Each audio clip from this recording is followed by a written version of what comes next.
Hello friends, I'm Danny Pattis and I am going to show you how to graph an equation in root form. This is what root form looks like.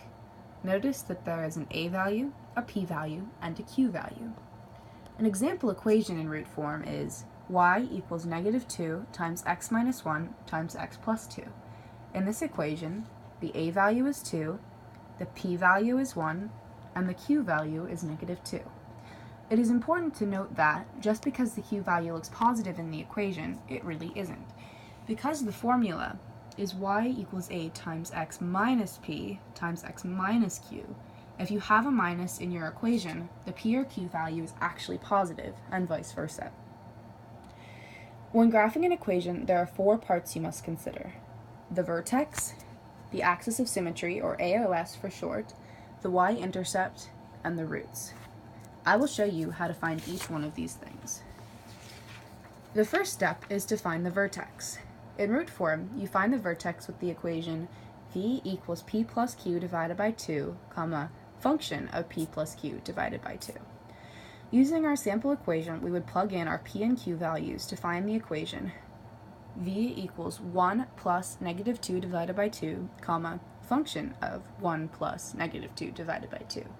By simplifying this through a series of steps, we find that our vertex is negative 1/2, negative 9/2. The next step is to find the axis of symmetry, or AOS. This is very simple.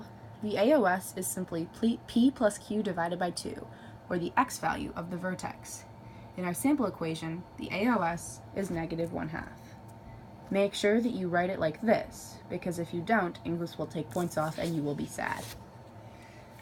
The third step is to find the y-intercept, or the y-int if you run out of space.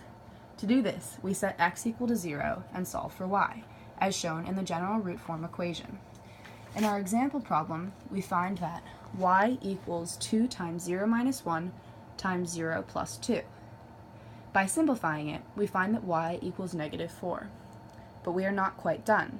It is very important to remember to put your y-intercept into an ordered pair like so, because English will take off a point on your test every time you don't.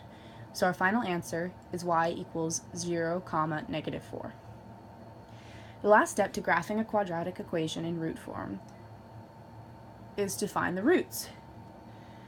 This is the easiest step of all. You simply plug p and q as your x values and 0 as your y values. In our sample equation, this makes our roots negative 2, 0, and 1, 0. Now, just put your coordinates for your vertex, AOS, y-intercept, and roots onto a set of axes and get ready to ace your final.